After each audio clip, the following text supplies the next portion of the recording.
The next topic is 3rd June Plan 1947.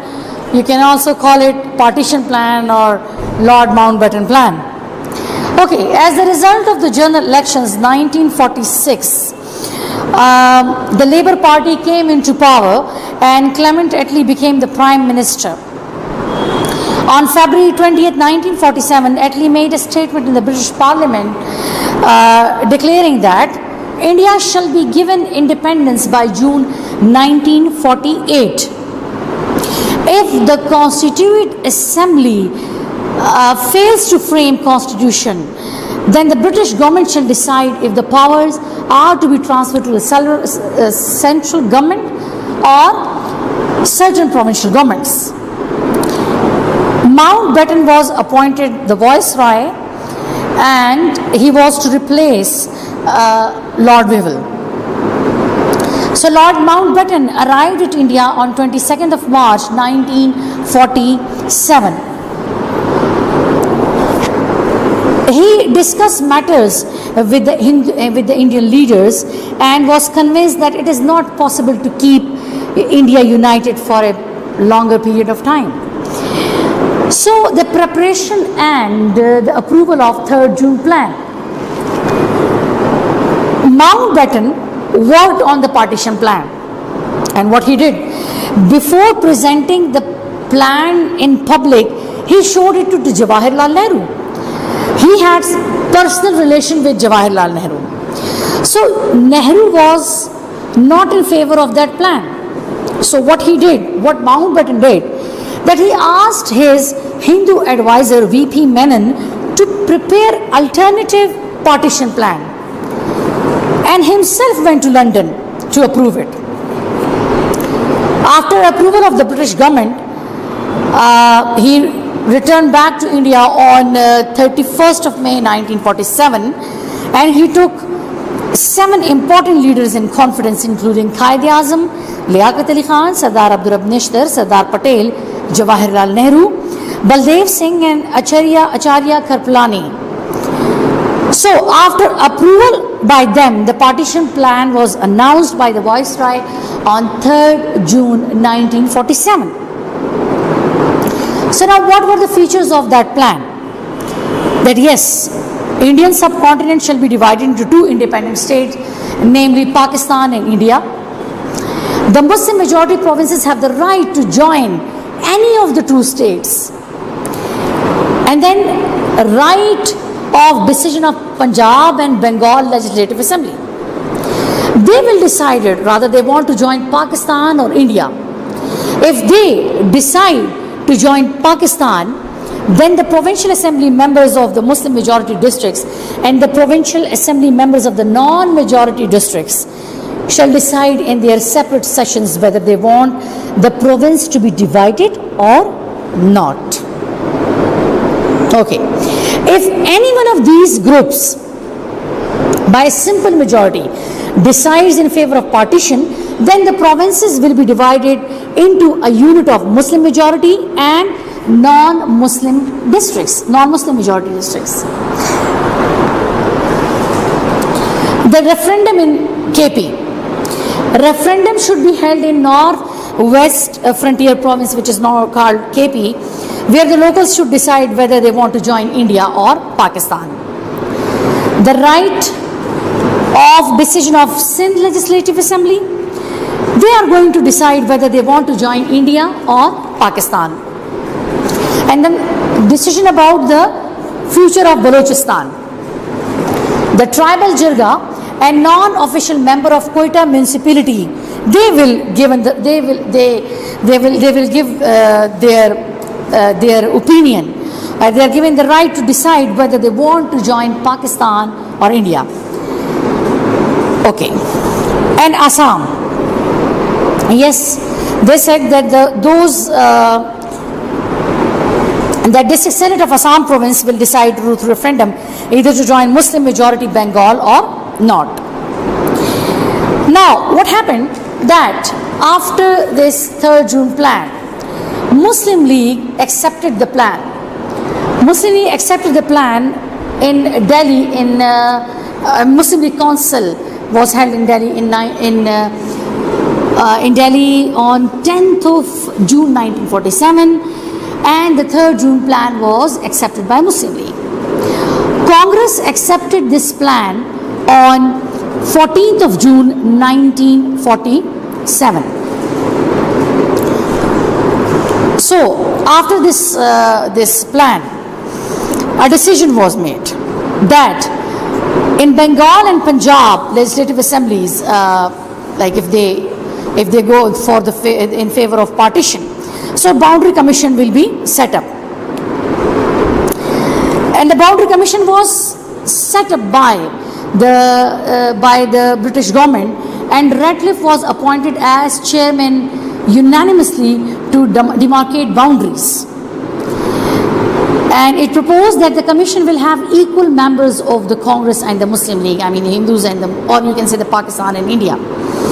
But in case of disagreement, last decision was to be taken by Ratcliffe. So the Ratcliffe Award was declared on August 17, 1947. It was declared on August 17, 1947.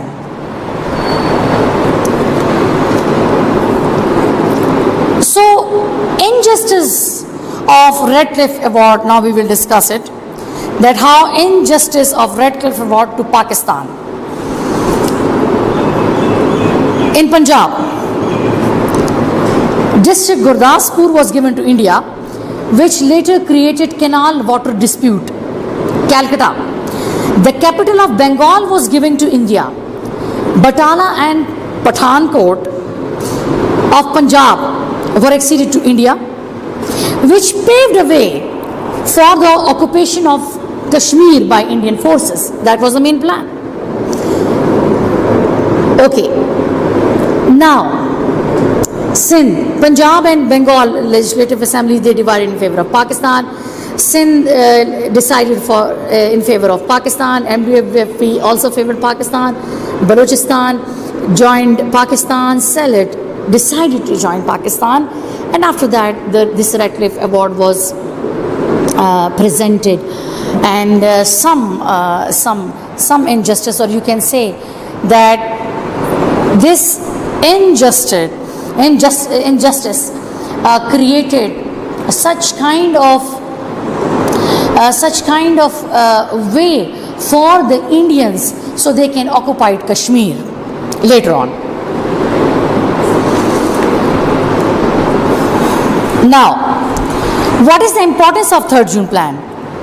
It have a great significance in the history of the subcontinent, because all the plan presented by the British before Third June Plan, they projected the cause of the united India. But Third June Plan was the first plan presented in which British expressed its desire of partition in clear terms. So the result of Third June Plan 1947, that Pakistan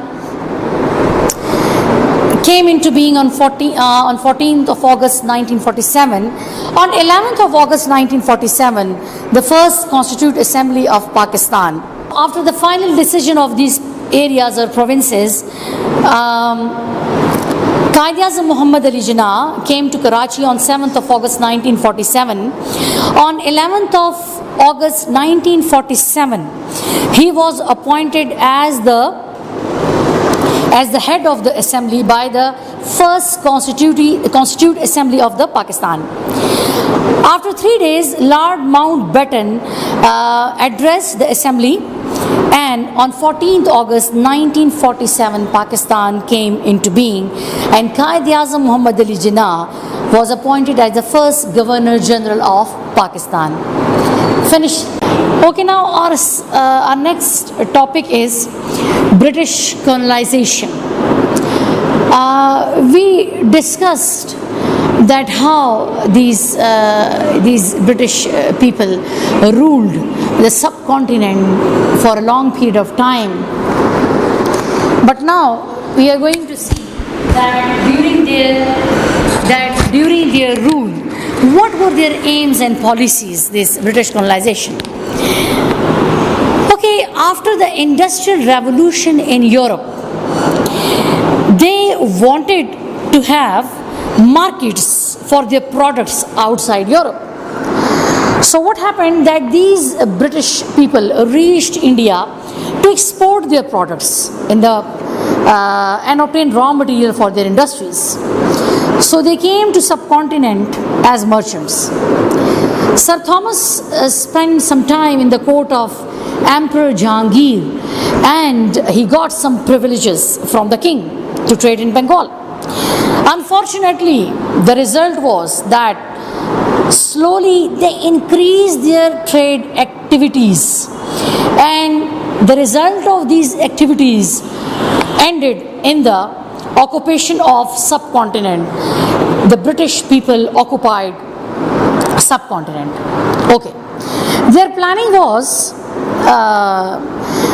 they studied the situation of the India and were planning to occupy it from the very first day. The mutual indifferences, lack of interest of the rulers, deteriorating condition of the peace and comfort provided an opportunity to them. So, what happened? The development of the modern art and science gave them upper hand over Indians. So, the Battle of Plassey, we will discuss it. That in 1757, the British defeated Nawab Siraj-ud-Daulah in Bengal in Battle of Plassey and marched toward southern India where Hyder Ali and his son Sultan Tipu strongly resisted for some time, but at last, unfortunately, in 1799, they were also defeated. Now, the end of the Mughal dynasty or Mughal empire in 1857. British reached Delhi in 1803. The Mughal leaders, they were actually, due to their inefficiency, became a very good opportunity for the Britishers to occupy this land.